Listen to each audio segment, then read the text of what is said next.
Hey there, Sharon Horne-Ellstrom here, but you can call me Pajama Grandma.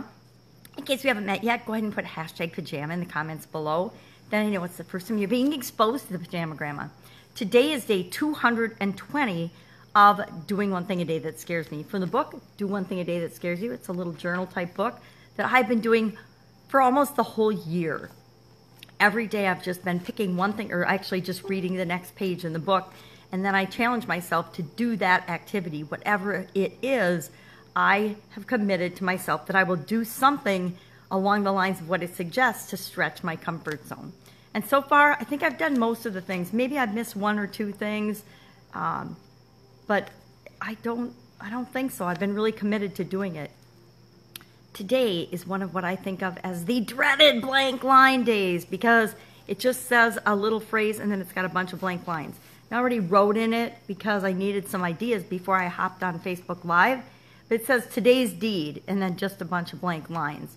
So when I'm faced with those blank line challenges, instead of being stuck, I go to a couple of resources. I will look for a book of quotes and something I want to think about to carry that message throughout the day with me that will help me to stretch my comfort zone or to move me toward my goals and what it is that I want. Or I will call upon one of the many card decks I have. I've got about 25 of these different card decks. I love these card decks. I started using them following my sudden cardiac arrest, probably going on 8 years ago, 7.5, oh no, would be, yeah, 7.5, almost 8 years, actually 8 years ago next month. It's less than a month away to my death day anniversary.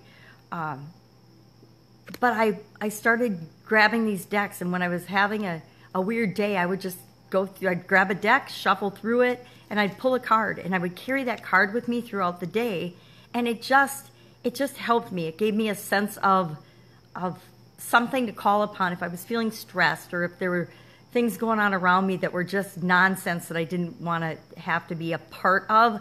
I would just recall or remember that I had this card in my stuff that was with me or close by, or I'd read it this morning. And it made me feel better. So I just developed a habit of calling upon cards when I need some information or something to change my way of thinking. So today I pulled a card from two different decks. One is the angel deck, the archangel deck, or maybe just an angel deck that my sister gave me for Christmas, which is a really nice deck. And then the other one is something about the vortex from Esther and Jerry Hicks and the Teachings of Abraham.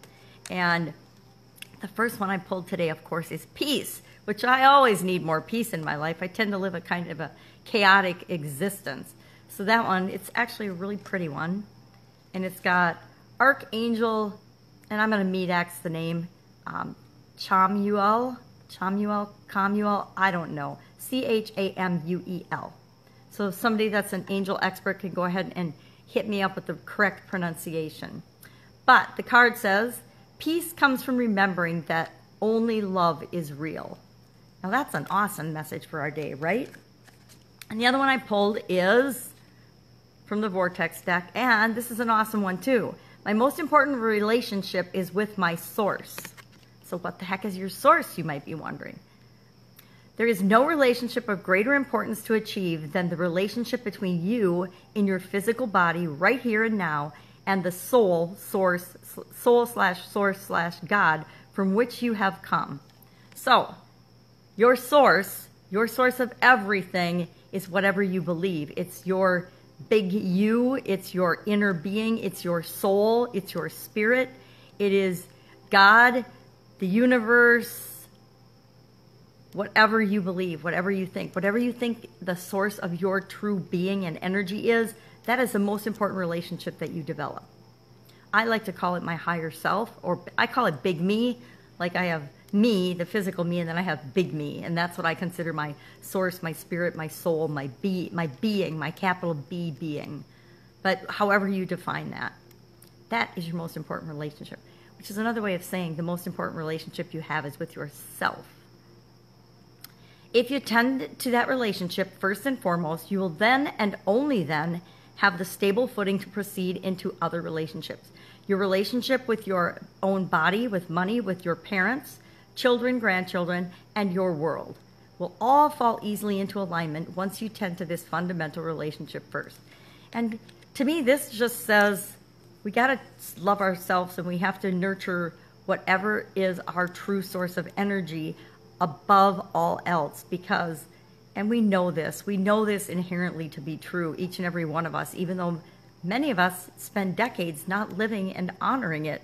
We know it to be true. We know we need to take care of ourselves before we have any energy or anything to give, even love, to anyone else. So those are great messages for today. So today's deed, it says today's deed blank blank blank. So today's deed, I'm actually taking someone to an appointment first thing this morning. As soon as I'm done making these videos, I won't even process them. I will just quick record them, and then I have to go to appointments with somebody all morning and to run errands. But so peace and relationship with yourself or your source, whatever that is to you. And then I actually listened to an awesome video from my friend Joy Idris today about flow and how everything we experience is colored by our emotions and our feelings and our thoughts based on what we're experiencing. And sometimes we're feeling negative emotions and negative thoughts and feelings. And if we just allow them and don't resist them, then that allows them to flow, and we can replace them with better feeling emotions. And that just helps our whole day and our whole experiences to flow better. Joy is the only one I stop to listen to in the morning before I do my own content creation. So I wanted to share that too. So that's it. What can you do today? What deed will you do today to move you toward what it is that you want? To stretch your comfort zone, because whenever we're moving toward what we want, it usually involves stretching our comfort zone in some way, shape, or form. It involves us thinking, being, and growing and being more of who we really are. Because who we really are is infinite anyway. So we just have to move into more of that, flow into more of that. Go out, make it a fantastic day. Don't be scared, and I will see you tomorrow with day 221 of the Daily Scare Share. Bye.